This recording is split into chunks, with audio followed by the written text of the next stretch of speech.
जी Nepal HD television अब तपाईँ सँगसँगै।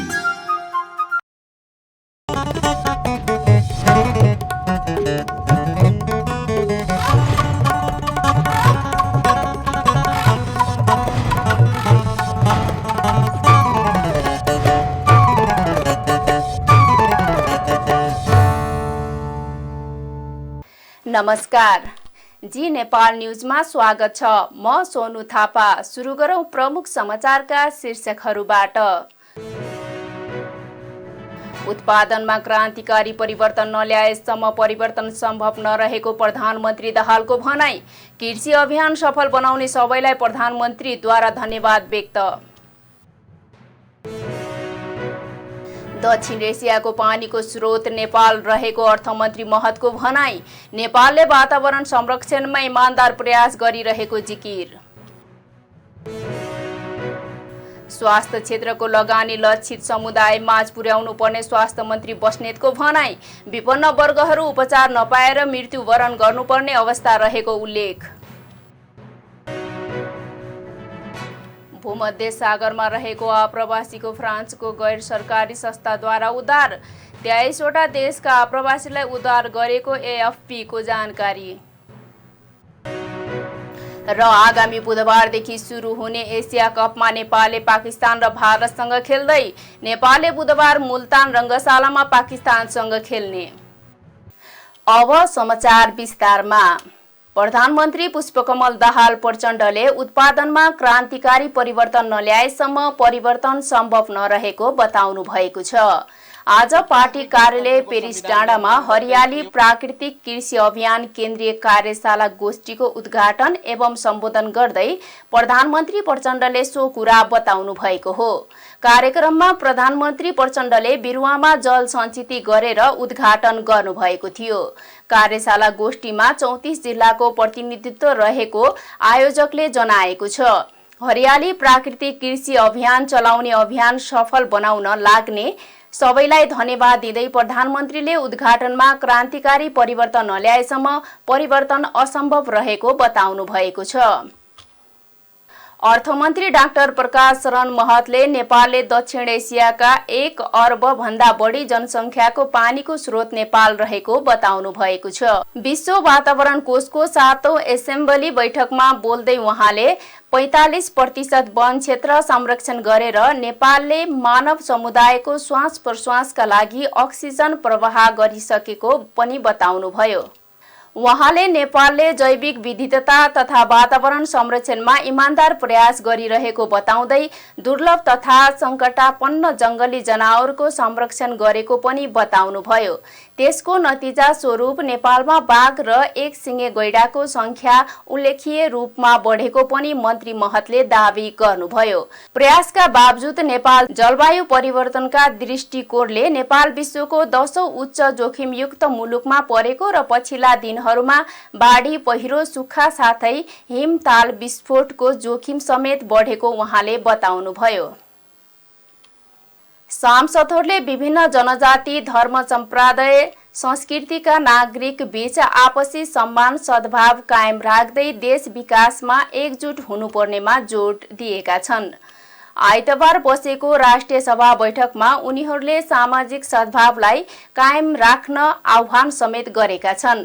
बैठकमा सांसद उदय बहादुर बोहराले धरान लगायतका अन्य ठाउँमा सामाजिक सद्भावलाई खलल पुर्याउने क्रियाकलाप दोहोरिन नदिन आग्रह सरकारले पहल कदमी लिनुपर्ने बताउनुभयो। आपसी मतभेद र असहमतिलाई सौहार्दपूर्ण वातावरणबाट समाधान गरी सामाजिक सद्भावलाई कायम राख्नुपर्ने उहाँले बताउनुभयो। त्यस्तै सांसद भगवती नेउपानेले धार्मिक सहिष्णुतामा खलल पुग्ने गतिविधि सञ्चालन गराउने समूहदेखि सचेत बन्नुपर्ने बताउनुभयो।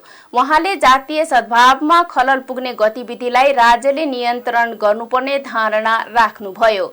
उहाँले सर्वोच्च अदालतको फैसलाका बावजुद कोशी प्रदेशमा गठबन्धनले संविधान मिच्ने काम दोहोर्याएको आरोप लगाउनुभयो। त्यस्तै सांसद भुवन बहादुर सुनारले देश विकास र समृद्धिका लागि एकजुट हुनुपर्ने बेला आपसमा लडाई नगर्न आग्रह गर्नुभयो। धरान लगायतका केही ठाउँहरूमा आपसी भाइचारा र सद्भावलाई खलल पार्ने खालका क्रियाकलापहरू देखिएका छन्, जुन प्रापूर्वकालदेखि विभिन्न सम्प्रदाय, जनजाति, धर्म, संस्कृतिका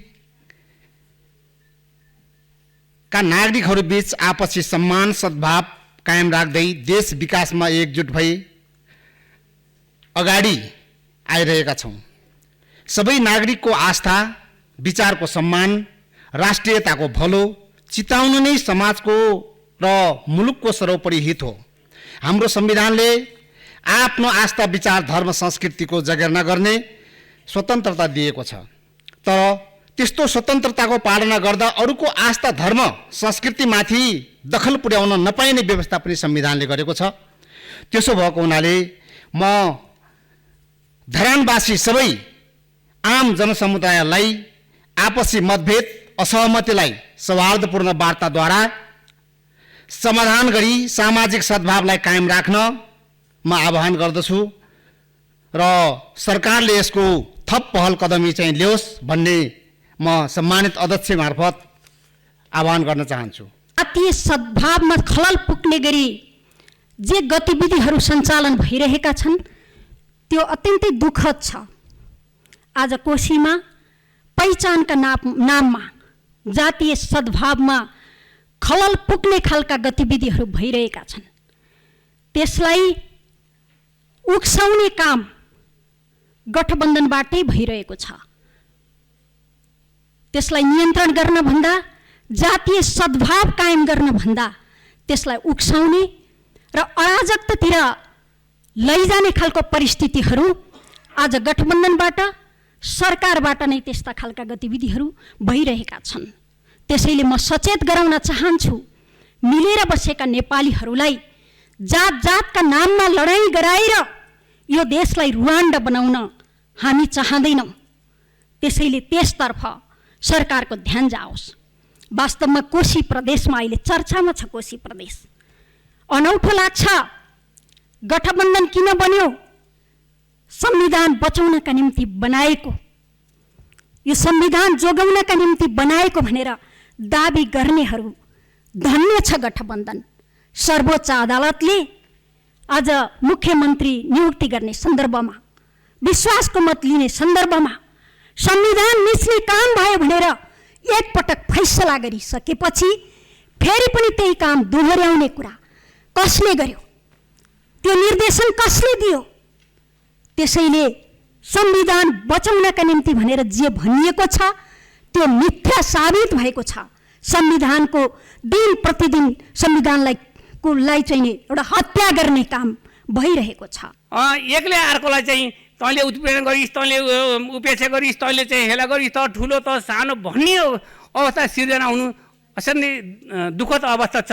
र यसले बिस्तारै समाज चाहिँ कतै जाँदैछ, हाम्रो समाज कतै जाँदैछ, हामीले कता लाँदैछौँ भन्ने चाहिँ एउटा चाहिँ अवस्था सिर्जना भएको छ। फेरि अर्को कुरा के रहिरहेछ त, अहिले सद्भाव नै बिग्रियो, सद्भाव बिग्रियो भन्छन् क्या। हिजो एउटा समुदायले बुझेको थिएन, सहिरहेको थियो, अहिले उसले बुझेको छ, उसले अधिकार खोजेको छ। उसले अधिकार खोजेपछि के हुन्छ त भन्दा एक थरी मान्छेहरूले चाहिँ सद्भाव बिग्रियो अथवा चाहिँ यो गन्जागोलो भयो भनेर चाहिँ गलत अर्थ बुझिरहेका छन्। त्यो नभइकन हो हामीले गल्ती गरिरहेका छौँ, यसलाई करेक्सन गर्नुपर्छ र हामी सब एक भएर चाहिँ हामीले चाहिँ हाम्रो देश बढाउनुपर्छ, हाम्रो देश विकसित देश बनाउनुपर्छ। सांसद मोहम्मद खालिदले कोशी प्रदेशमा सामाजिक सद्भाव कायम राख्नुपर्नेमा जोड दिनुभयो।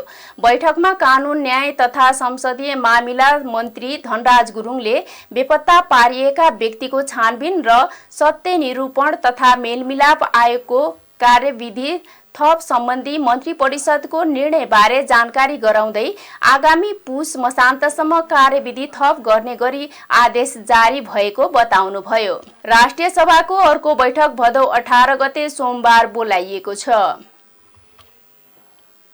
प्रतिनिधि सभा अन्तर्गतका विभिन्न 10 विषयगत समितिको सभापति पदको निर्वाचनका लागि आइतबार मनोनयन दर्ता भएको छ। प्रतिनिधि सभाको निर्वाचन भएको 9 महिनापछि संसदीय समितिको नेतृत्व चयन प्रक्रिया अघि बढेको हो। एक रिपोर्ट। सिंहदरबारमा विभिन्न दलका प्रतिनिधिहरूले समितिको सभापतिका लागि मनोनयन दर्ता गराएका हुन्। 10 मध्ये 9वटा समितिको समितिमा एकल उम्मेदवारी दर्ता भएको छ, जसमध्ये अर्थ समितिको सभापतिमा काङ्ग्रेसका सन्तोष चालिसे, अन्तर्राष्ट्रिय सम्बन्ध र पर्यटन समितिको सभापतिमा जसपाका राजकिशोर यादव, कानुन न्याय तथा मानव अधिकार समितिको सभापतिमा माओवादी केन्द्रका विमला सुवेदीको उम्मेदवारी परेको छ। त्यस्तै कृषि सहकारी तथा प्राकृतिक स्रोत समितिको सभापतिमा काङ्ग्रेसका आर्जु राणा देउवा, महिला तथा सामाजिक मामिला समितिको सभापतिमा किरण कुमार शाह र राज्य व्यवस्था तथा सुशासन समितिमा रामरी खत्तीगौडाको उम्मेदवारी परेको हो। त्यस्तै पूर्वाधार विकास समितिको सभापतिमा राप्रपाका दीपक बहादुर सिंह, शिक्षा समितिको सभापतिमा एकीकृत समाजवादीका भानुभक्त जोशी र सार्वजनिक लेखा समितिको सभापतिमा एमालेका ऋषिकेश पोखरेलको उम्मेदवारी दर्ता भएको छ। उम्मेदवारी दर्तापछि कृषि समितिको सभापतिमा मनोनयन दर्ता गराएकी आर्जु राणा देउवाले कृषि क्षेत्रको प्रबन्धन, विकास लगायतका काममा आफ्नो अनुभवका आधारमा काम गर्ने बताइन्। मेरो एरिया अफ एक्सपर्टिज यो ग्रिन सेक्टरै हो होइन। म अन्तर्राष्ट्रिय रूपमा पनि आयुसेनमा अब 2 चोटि इलेक्टेड काउन्सिलर भएर काम गरेको र नेपालको निड यो जुन हामीले ग्लोबल कमिटमेन्टहरू पनि बनाएको छौँ क्लाइमेट चेन्ज सम्बन्धी, र त्यो बाहेक म कृषकको पनि छोरी हो। सानोदेखि कृषि क्षेत्रमा के चाहिँ भएन भन्ने एकदमै अब एज अ ले पर्सन याद छ। सो त्यसलाई पनि रिस्पोन्स गर्नु हो र म एज अ इन्डिभिजुअल पनि त आई काउन्ट होइन। अब म के यहाँ कतिजना पावरफुल वुमेनहरूको श्रीमानहरू पनि आफ्नो कुन चाहिँ पावरफुल पदहरूमा हुनुहुन्छ, उहाँहरूलाई त कोहीले पनि सोध्दैन। महिला भएकै कारण चाहिँ यो प्रश्न सोधेको जस्तो लाग्छ। र अब थाहा हुनु र एउटा काम गर्ने ठाउँमा पुग्नु चाहिँ अर्कै कुरा हो। र फरेस्ट्री सेक्टरको पनि यहाँ धेरै व्यवस्था गर्नु पर्छ। नेपालले एउटा इन्टरनेसनल रेकर्ड हाम्रो छ रिग्रिनिङ गरेको, तर अब यो रिग्रिनिङ गरेको र हाम्रो यत्रो ठुलो फरेस्टलाई कसरी म्यानेज गर्ने एज अ रिसोर्स, तर एउटा सस्टेनेबल वेमा। 10वटा समितिमध्ये उद्योग तथा वाणिज्य र श्रम तथा उपभोक्ता हित समितिको सभापतिमा भने जनमतका अब्दुल खान र रासपाका गणेश पराजुलीको उम्मेदवारी परेको छ। रासपाका प्रमुख सचेतक सन्तोष परियारले नेपालको राजनीतिमा लिने र दिने अभ्यास देखिएकाले लोकतन्त्रको अधिकार प्रयोग गरेर पार्टीका तर्फबाट सभापतिमा मनोनयन दर्ता गरेको बताए। समयदेखि हामीले नेपालको राजनीतिमा लिने र दिने अभ्यास गरेको क्या। यो कोही दिने छैन, कोही कसैले दिने पर्ने होइन, बगस दिनुपर्ने, कसैले घर दिनुपर्ने, कोहीले माग्नुपर्ने होइन। यो लोकतन्त्र हो। लोकतन्त्रमा सबैका आफ्नो अधिकार हुन्छन्, सबैले गर्ने हो नि त्यसरी गर्नुपर्छ। कहीँ कतै बसेर स्वार्थका आधारमा कसैलाई अलिकति मत्थर गराउनलाई, कसैलाई अलिक शक्तिशाली बनाउनलाई त्यसरी गरेको लेनदेनमा हामी सहभागी हुन चाहेनौँ। अधिकारले जहाँ भेट्यो, अधिकारले जहाँ काम गर्न सक्यो, हामीले त्यहाँ चाहिँ उम्मेदवारी दियौँ। तर पछिल्लो समयमा केही अन्य खालको छलफल हाम्रो विषयलाई चाहिँ अलिक बरालिने खालको भयो, त्यसमा हामीले खासै ध्यान दिएनौँ। पहिला त अब तपाईँलाई राम्रैसँग जानकारी छ, पहिला सत्ता गठबन्धन र प्रमुख प्रतिपक्षसम्म मात्रै यो बाँडफाँड गरिएको थियो। त्यसका पछाडिका कारणहरू तपाईँलाई थाहा छँदैछ। हामी सुरुदेखि नै यो उसमा थिएन। अब पछिल्लो समयमा अहिले राप्रपालेसम्म पाउने भन्ने कुरा त्यो पनि उहाँहरूको कुरा हो। र यो प्रक्रियागत हिसाबमा त्रुटि छ। यसरी गर्नु हुँदैन। यसरी त हाम्रो संसदको गरिमा, हाम्रो संसदको सार्वभौमिकता त्यो त कायम रहँदैन। त्यसर्थ हाम्रो यो प्रक्रियाप्रति विमत थियो। प्रतिनिधि सभाको निर्वाचन भएको 9 महिनापछि मात्र संसदीय समितिको नेतृत्व चयन प्रक्रिया अघि बढेको हो। समिति सभापतिको निर्वाचन सोमबार दिउँसो सम्बन्धित समितिमा हुने सङ्घीय संसद सचिवालयले जनाएको छ। जी नेपाल 4K टेलिभिजनका लागि विक्रम दाहाल, काठमाडौँ। स्वास्थ्य मन्त्री मोहन बहादुर बस्नेतले स्वास्थ्य क्षेत्रमा गरेका लगानीहरू लक्षित समुदायमाझ पुर्याउन विशेष ध्यान दिनुपर्ने बताउनु भएको छ। आइतबार काठमाडौँमा मेरो पोषण साथी मोबाइल एपको शुभ आरम्भ गर्दै मन्त्री बस्नेतले अहिले पनि गरिब विपन्न वर्गहरू उपचार नपाएर वा उचित पोषण नपाएर मृत्युवरण गर्नुपर्ने अवस्था रहेको भन्दै स्वास्थ्य क्षेत्रमा रहेका लगानीहरू लक्षित समुदायमाझ पुर्याउन विशेष ध्यान दिनुपर्ने बताउनु भएको हो। उहाँले सरकारले बनाएका राम्रा रणनीति र कार्ययोजना अलपत्र पार्ने परिपाटी बन्द नभएसम्म सरकारको ठूलो लगानी खेर जाने र नागरिकले प्रतिफल पनि नपाउने अवस्थाको अन्त्य हुन नसक्ने धारणा राख्नुभयो। आधारभूत स्वास्थ्य सेवा गाउँमा पुर्याउनु पर्ने कुरामा यसअघि पक्षघातपूर्ण व्यवहार गरिएको र अहिले 3 महिनामा धेरै सुधारका काम भएको उहाँले बताउनुभयो। मन्त्री बस्नेतले हरेक नागरिक रोगबाट पीडित नहुने गरी प्रभावकारी ढङ्गबाट साथै प्रदेशमा अभियानको रूपमा स्वास्थ्य सचेतनाका कार्य सञ्चालन गर्नुपर्ने जिकिर गर्नुभयो।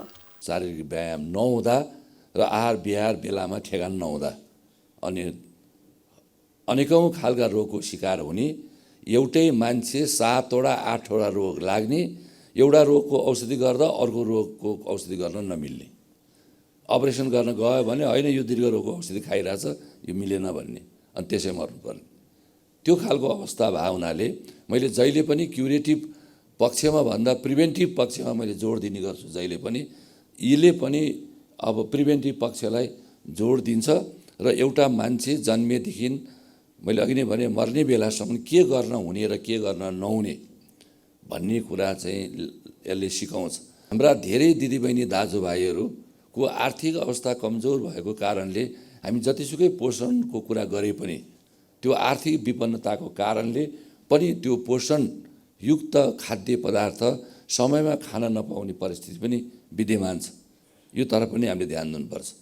त्यसै कारणले नेपालको संविधानले परिकल्पना गरे अनुसार स्वास्थ्य र शिक्षा र पोषण खाद्यान्न जनताको नैसर्गिक अधिकार हो र यो मौलिक हक हो भनेर हामीले व्याख्या गरेको भए तापनि व्यवहारमा यस्तो राज्यले पूर्ण रूपमा सफलताका साथ सम्पन्न गर्न सकिरहेको अवस्था छैन। मेचीदेखि महाकालीसम्म सङ्घीय अस्पतालहरूमा 3523 बेड जनरल बेडहरू हामीले निःशुल्क गऱ्यौँ र मध्य प्रदेश र बागमती प्रदेशमा म आफैले स्वास्थ्य मन्त्रीज्यूहरूसँग आग्रह अनुरोध गरेर त्यहाँ पनि जनरल बेडहरू फ्री गरिएको छ र 10% सबै खाले अस्पतालहरूले जनतालाई दिनुपर्ने निःशुल्क सेवा आजसम्म भएको थिएन।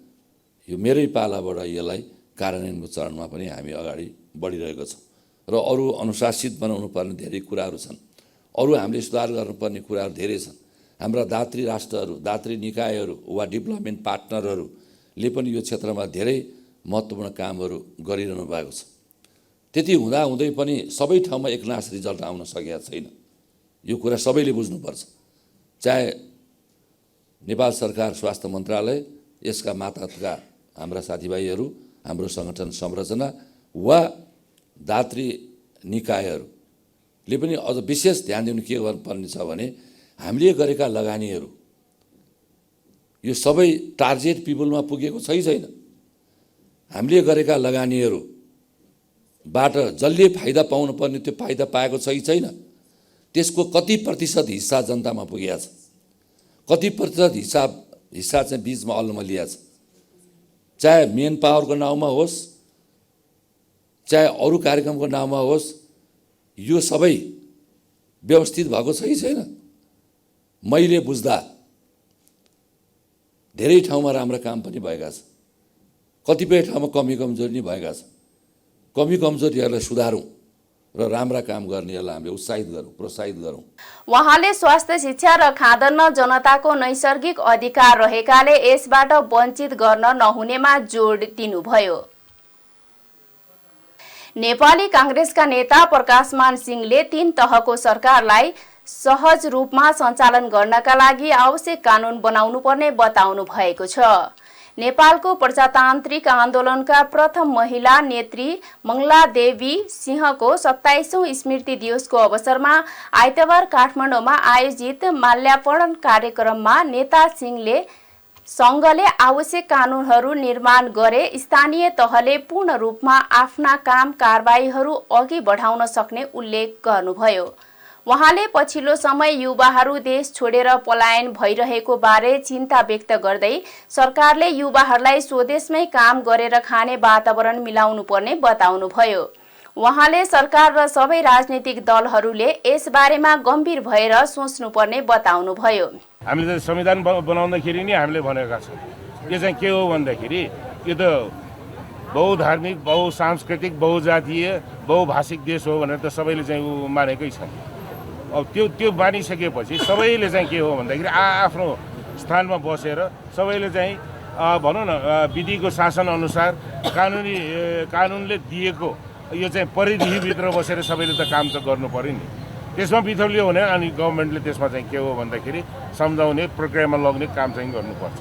र यो चाहिँ खास गरेर अब हामीहरूले भनौँ न अब चाहिँ यो हिस्ट्री पढ्दाखेरि पनि पहिला चाहिँ के छ भन्दाखेरि इङ्ल्यान्डको युरोपको हिस्ट्रीमा हामी के पढ्छौँ, यो चाहिँ चर्च भर्सेस अब त्यो किङ भन्ने जस्तो जुन आइरहेछ नि पोलिटिक्सको, पछि अनुभवबाट के सिक्यो भन्दाखेरि धर्मलाई त पोलिटिक्समा जोड्नु हुँदैन, अलगै हुनुपर्छ भनेर त भनेको छ नि।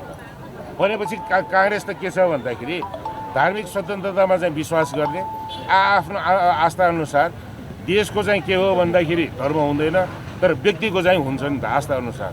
कोही बुद्धिस्ट होला, कोही चाहिँ हिन्दू होला, कोही जैन होला, कोही सिखको उसमा चाहिँ गर्ला, फरक फरक, कोही क्रिस्चियनै होला, फरक छ नि त। सबैले चाहिँ के हो भने यो नेपाल त सबैको लागि हो नि त।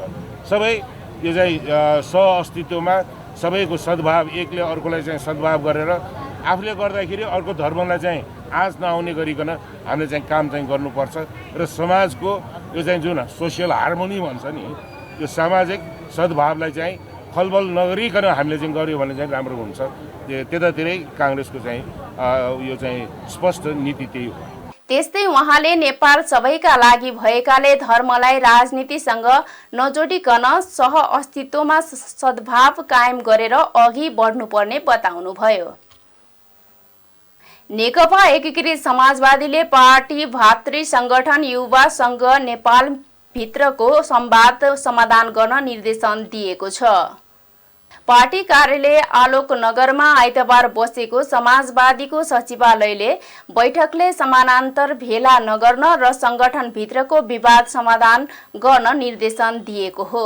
युवा संघको इन्चार्जले पार्टीको निर्देशन युवा संगठनको बैठकमा सुनाउने र संगठनले लागू गर्ने नेकपा एकीकृत समाजवादीका प्रवक्ता जगन्नाथ खतिवडाले जानकारी दिनुभयो।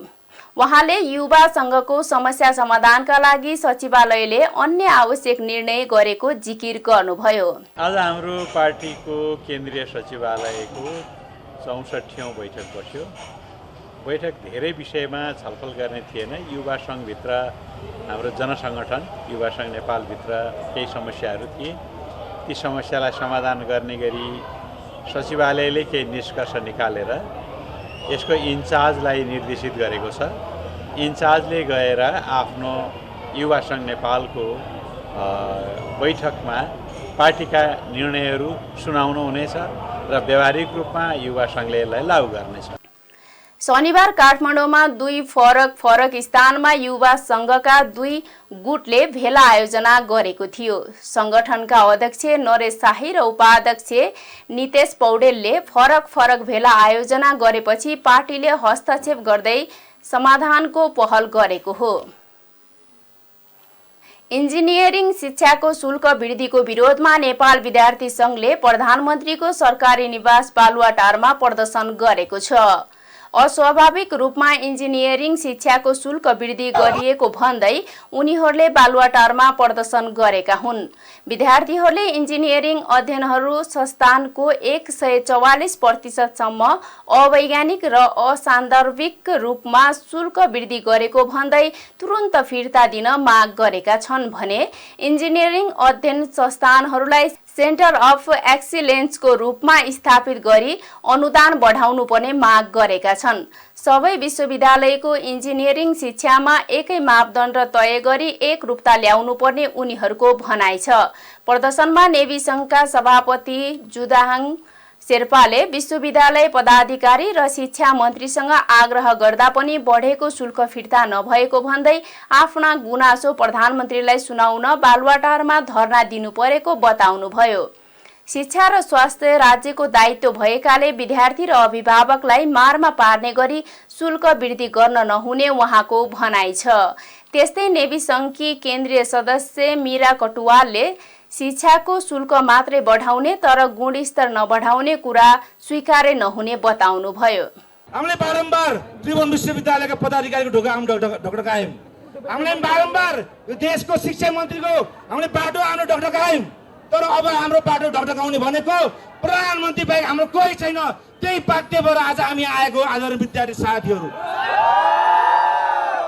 र म यही मञ्चबाट म सम्माननीय प्रधानमन्त्रीज्यू विश्वविद्यालयका कुलपतिज्यूलाई म यही मञ्चबाट म उहाँलाई के अनुरोध गर्न चाहन्छु, उहाँलाई म के आग्रह गर्न चाहन्छु भने आज हाम्रो एउटा विद्यार्थी जो नेपालमा एउटा ज्यानदार विद्यार्थीले चाहे त्यो दार्चुलाको होस्, चाहे त्यो ताप्लेजुङको होस्, चाहे त्यो सप्तरी राजविराजको होस्, कि हरेक नागरिकले हरेक विद्यार्थीले आफूले चाहेको विषय आफूले कम्पिटिसन गरेर सर्वसुलभ ढङ्गबाट शिक्षा र स्वास्थ्यमा हरेक राज्यको दायित्व हो।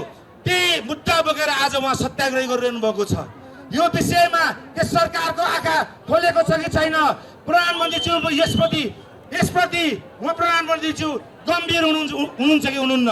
उहाँको जीवन रक्षा गर्नुको निम्ति आज हामी यहाँ जम्मा भएका हौँ। म सम्पूर्ण विद्यार्थी साथीहरूलाई यस आन्दोलनमा एकैपल्ट जनाउनु भएको निम्ति पनि उहाँलाई म धन्यवाद व्यक्त गर्न चाहन्छु। तपाईहरुले के बुझ्नु भएको छ? शिक्षाको फी बढाएर मात्र हुँदैन, गुणस्तरीय शिक्षा कहाँ छ? तपाईहरुले भनेको जस्तो हामीले खोजेको जस्तो गुणस्तरीय शिक्षा जबसम्म दिन सक्नुहुन्न, आजको यो विषम परिस्थितिमा तपाईहरुले जसरी फी मात्रै बढाउनुहुन्छ, तपाईहरु विद्यार्थीसँग पैसा उठाएर भौतिक संरचना निर्माण गर्ने कहाँ छ तपाईको लाज?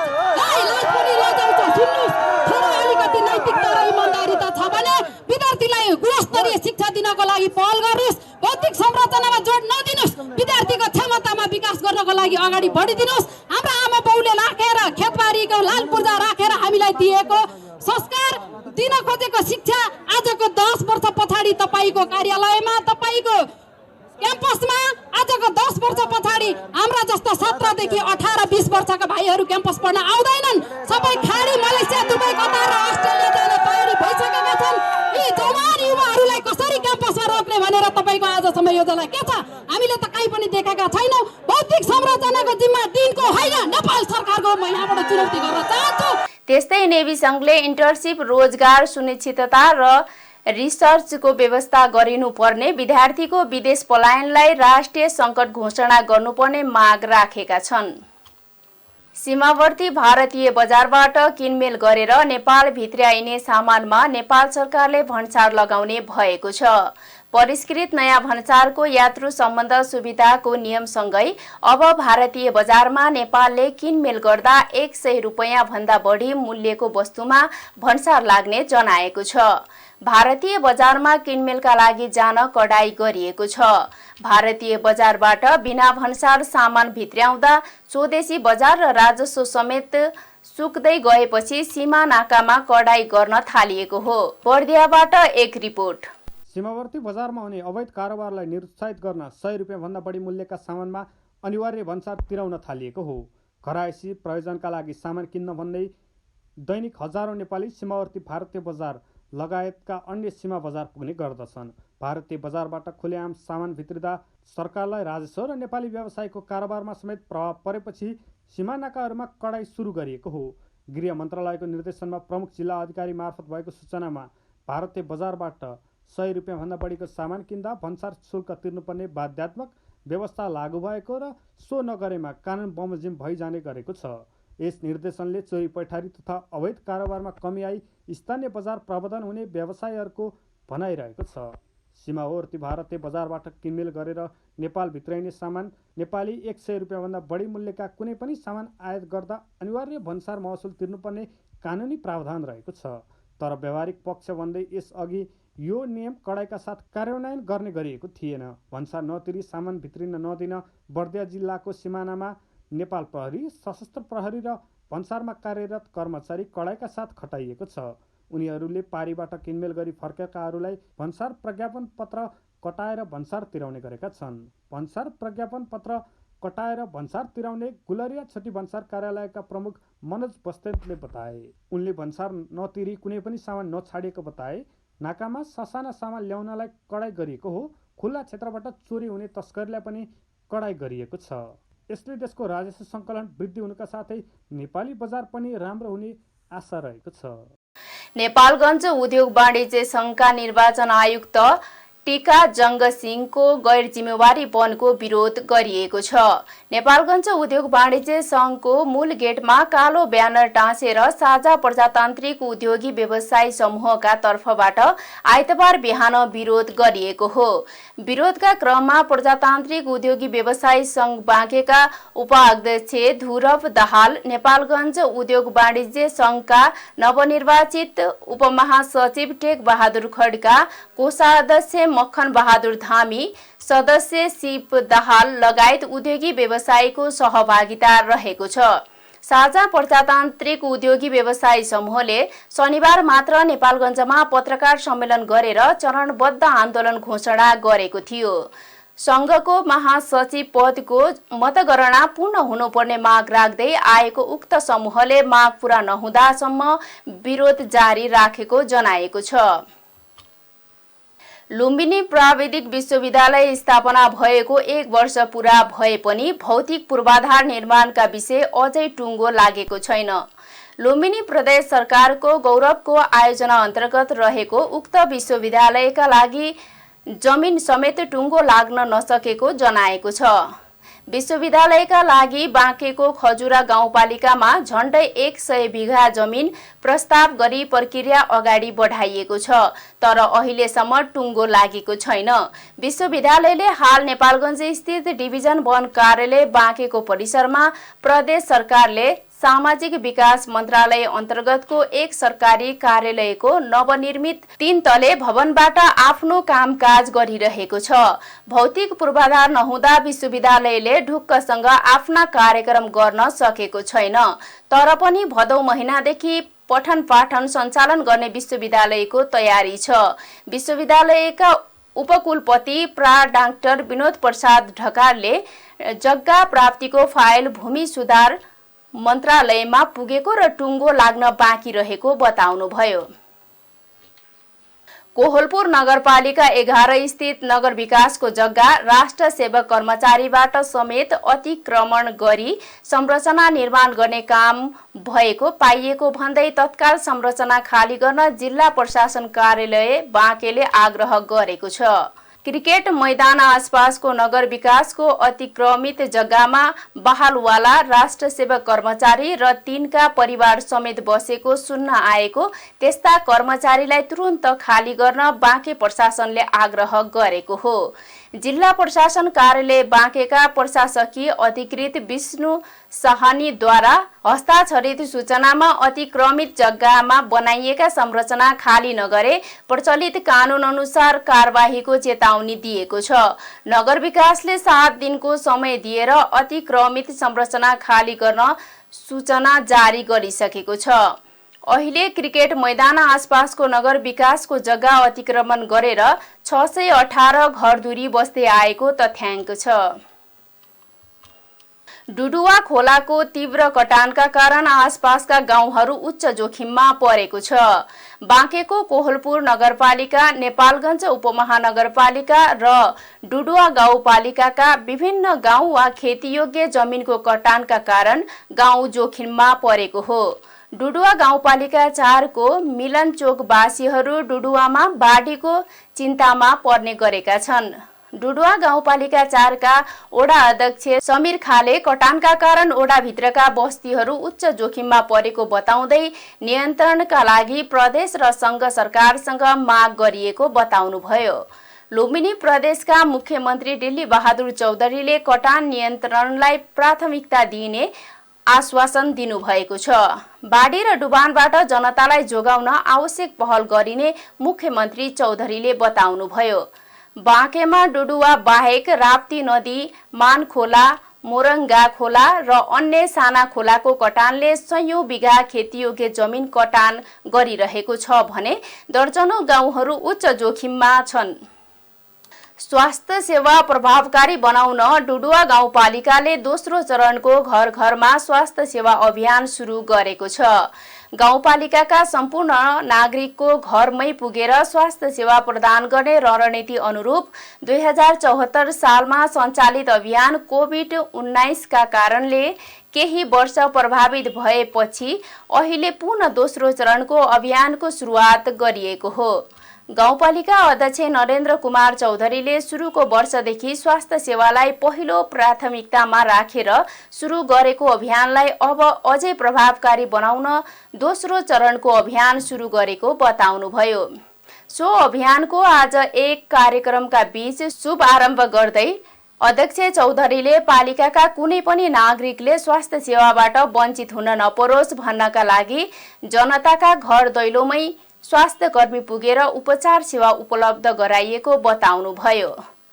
गाउँपालिकाको वार्ड नम्बर 1 देखि 6 वटै वडासम्म 6 वटा टोली मार्फत 24 जना स्वास्थ्य कर्मी लगायतको टोली परिचालन गरिएको छ। टोलीले प्रत्येक घरमा पुगेर हरेक व्यक्तिलाई स्वास्थ्य कार्ड वितरण गरिरहेको पालिकाका स्वास्थ्य शाखा प्रमुख हेमन्त शर्माले बताउनुभयो।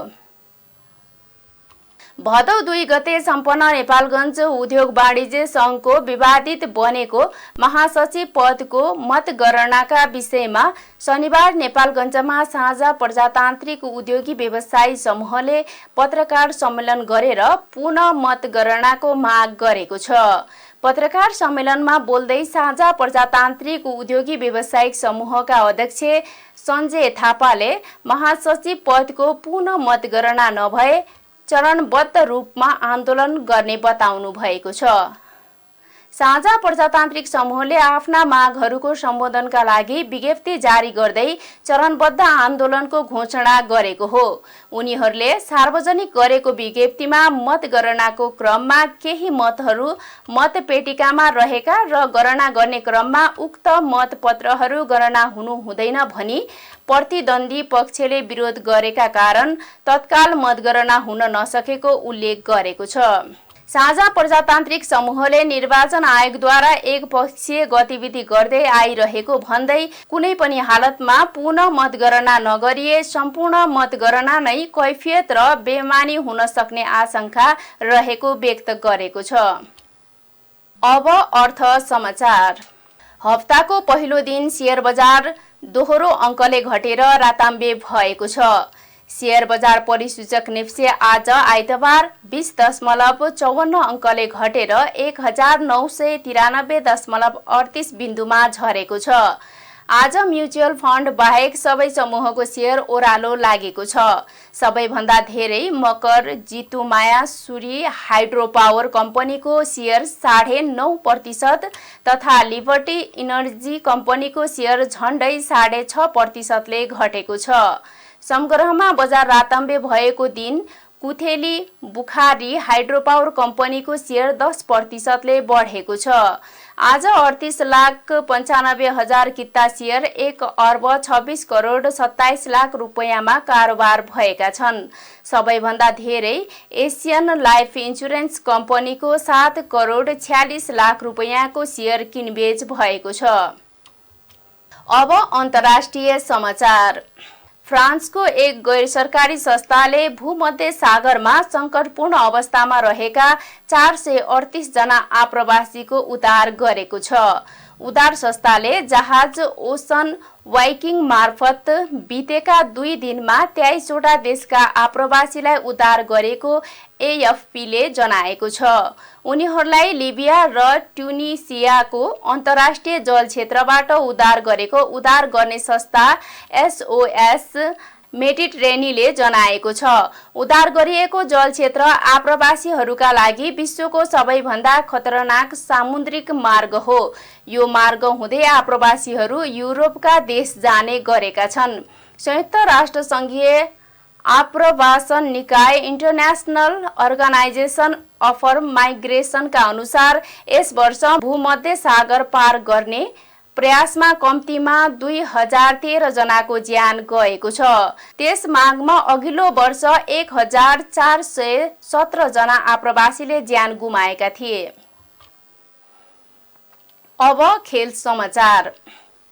नेपालले आफ्नो क्रिकेट इतिहासमा पहिलो पटक विश्व वरियताको नम्बर 1 टोलीसँग खेल्ने भएको छ। आगामी बुधबारदेखि सुरु हुने एसिया कपमा नेपालले पाकिस्तान र भारतसँग खेल्दैछ। पाकिस्तान वर्तमान समयमा आइसिसी ओडिआई वरियतामा शीर्ष स्थानमा रहेको छ। नेपालले बुधबार मुल्तान रङ्गशालामा पाकिस्तानसँग खेल्नेछ। नेपाली क्रिकेट इतिहासमा पहिलो पटक कुनै पनि वरियता शीर्ष टोलीसँग खेल्न लागेको हो। नेपालले भदौ 18 मा भारतसँग खेल्नेछ। भारतसँगको खेल श्रीलङ्काको क्यान्डीमा हुनेछ। भारत विश्व ओडिआई वरियतामा तेस्रो स्थानमा रहेको छ। नेपाल आइसिसी को ओडिआई विश्व वरियतामा 15औं स्थानमा रहेको छ। खेल समाचारसँगै हामी जी नेपाल न्युजको अन्त्यमा आइसकेका छौं। जाँदा जाँदै प्रमुख समाचारका शीर्षकहरू पुनः एकपटक। उत्पादनमा क्रान्तिकारी परिवर्तन नल्याएसम्म परिवर्तन सम्भव नरहेको प्रधानमन्त्री दाहालको भनाई। कृषि अभियान सफल बनाउने सबैलाई प्रधानमन्त्रीद्वारा धन्यवाद व्यक्त। दक्षिण एसियाको पानीको स्रोत नेपाल रहेको अर्थमन्त्री महतको भनाई। नेपालले वातावरण संरक्षणमा इमानदार प्रयास गरिरहेको जिकिर। स्वास्थ्य क्षेत्रको लगानी लक्षित समुदायमाझ पुर्याउनु पर्ने स्वास्थ्य मन्त्री बस्नेतको भनाई। विपन्न वर्गहरू उपचार नपाएर मृत्युवरण गर्नुपर्ने अवस्था रहेको उल्लेख। भूमध्य सागरमा रहेको आप्रवासीको फ्रान्सको गैर सरकारी संस्थाद्वारा उद्धार। 23 वटा देशका आप्रवासीलाई उद्धार गरेको एएफपीको जानकारी। र आगामी बुधबारदेखि सुरु हुने एसिया कपमा नेपालले पाकिस्तान र भारतसँग खेल्दै। नेपालले बुधबार मुल्तान रङ्गशालामा पाकिस्तानसँग खेल्ने। प्रमुख समाचारका शीर्षकसँगै अहिलेका लागि जी नेपाल न्युज सकियो। ताजा समाचार र मनोरञ्जनका लागि जी नेपाल 4K टेलिभिजन हेर्दै गर्नुहोला। नमस्कार।